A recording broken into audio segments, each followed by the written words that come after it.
스튜디오에 나온 신예림 기자와 관련 내용 이어서 이야기해보겠습니다. 신 기자, 최근 주변에서 반려동물 키우는 분들 쉽게 볼 수 있잖아요. 네, 말 그대로 반려동물 전성시대라고 불러도 과언이 아닌데요. 한국농촌경제연구원에 따르면 우리나라 반려동물 양육인구 비율은 2010년 17.4%에서 2020년 27.7%로 10년 사이 10%포인트 이상 증가한 것으로 나타났습니다.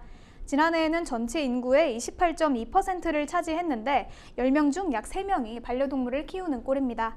반려 인구가 점점 증가 추세인 점을 고려하면 머지않아 30%도 넘어설 것으로 보이는데요. 또한 반려동물 보호복지 실태 조사에 따르면 지난해 국내 반려동물 등록 수도 328만 6천여 마리에 달하는 것으로 나타났습니다. 그런데 이 반려동물을 키울 때 드는 비용에 대한 반려인들의 부담이 크다고요? 네, 그렇습니다. 농림축산식품부가 발표한 동물복지에 대한 국민의식 조사에 따르면 지난해 기준 반려동물의 월 평균 양육 비용은 13만 원에 달하는 것으로 나타났습니다. 개는 16만 6천 원, 고양이는 11만 3천 원이었는데요. 1인 가구는 15만 원, 20대는 18만 원으로 평균 양육 비용이 더욱 높았습니다. 앞선 리포트에서 보신 것처럼 이 중에서도 반려인들에게 특히 큰 부담이 되는 것은 병원 비용인데요. 실제로 월 평균 양육 비용 13만 원 중 43,800원은 병원비 지출인 것으로 알려졌습니다. 전체 나가는 비용의 약 37%를 차지하는 것이죠. 한국소비자연맹이 지난 2021년 진행한 설문조사에서도 국내 반려동물 양육자의 약 83%가 동물병원 진료비가 부담된다고 응답했고, 아파도 동물병원에 가지 못한 경험이 있는 경우가 64.7%에 달한 것으로 나타났습니다. 이 비용 부담으로 인한 반려동물 유기도 적지 않다고요? 네, 유기동물은 꾸준히 발생하는 만큼 큰 사회적 문제인데요. 농림축산검역본부가 진행한 반려동물 보호복지 실태 조사에 따르면 지난해에만 버려지거나 잃어버린 동물이 총 11만 3,072마리인 것으로 나타났습니다. 실제로 반려인들의 양육비용 부담도 큽니다.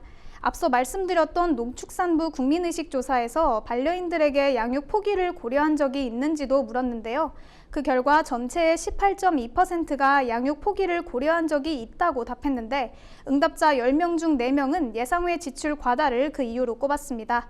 그렇지만 유기동물 발생을 단순히 반려동물에 대한 양육비용 부담이라고만 보기에는 어려운데요. 반려인들은 단순히 예쁘고 귀엽다는 이유로 반려동물을 데려와서는 안 되고 아이를 키우는 것만큼 강한 책임감을 가져야 한다고 한 목소리로 말하고 있습니다. 관련 인터뷰 보고 오시겠습니다. 강아지 키우다가 버리면은 얘네들 말 못하는 애들 엄청 상처받고 막 버리고 가는 거 막 이런 거 보면은 그러니까는 애초에 키울 때 얘를 끝까지 책임져야 된다는 그런 거, 돈 많이 들어가는 거 각오해야 되고 뒤치다거리 하는 거 힘들어도 다 막 산책시키는 거 이런 거 미리 다 알아둬야 되고 그만큼 손도 많이 가고 또 얘네들이 또 말없이 되게 많은 위안과 또 사랑을 주잖아요. 이쁘다는 이유로 데리고 와서 키우다가 막 아프고 막 돈 들어가고 막 이런 것 때문에 힘들다고 막 내다 버리고 이러면은 안 돼. 애들 상처 엄청 받아요. 한 가지 책임져야지.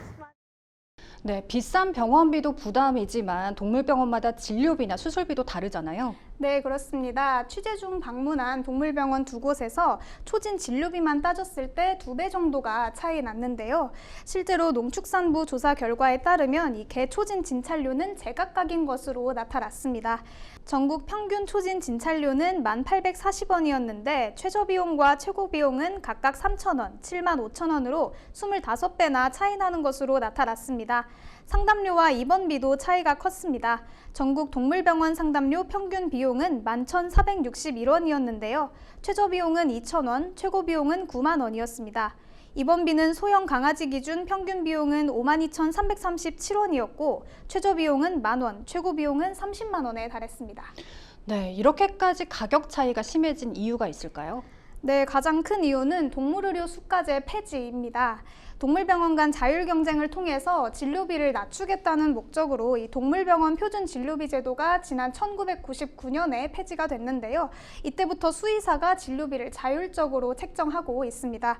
병원별로 구체적인 진료 항목이나 행위 등이 다르기 때문에 이 진료비도 제각각이고 또 반려인 입장에서도 사전에 진료비를 파악하거나 비교하는 데 어려움이 있습니다. 네, 문제 해결을 위해 시행 중인 정책은 있나요? 네, 현재 동물병원 진료비 사전 고지 제도와 공시제가 개정된 수의사법에 따라서 지난해부터 실시되고 있습니다. 먼저 사전 고지 의무화 제도는 동물병원 주요 진료 항목에 대한 진료비를 게시하고 수술 등 중대 진료의 경우 예상 비용을 미리 알리도록 의무화하는 제도입니다. 접수 창구나 진료실 등의 책자나 벽보 형태 또는 동물병원의 인터넷 홈페이지에 가격을 고지해서 반려인들이 사전에 가격을 비교할 수 있도록 하는 건데요. 진료비 게시 대상에는 진찰료와 입원비, 백신 접종비, 전혈구 검사비 및 판독료, X선 촬영비 및 판독료 등 11개 항목이 포함됐습니다. 이를 지키지 않는 동물병원은 적발 시에 지방자치단체로부터 1차적으로 시정 명령을 받고요. 이후에는 최대 90만 원의 과태료를 부과받을 수 있습니다. 지난해 수의사가 2명 이상인 동물병원에 먼저 적용이 된 후에 올해부터는 모든 동물병원으로 확대된 상태입니다. 이와 함께 동물병원 진료비 공시제도 시행 중인데요.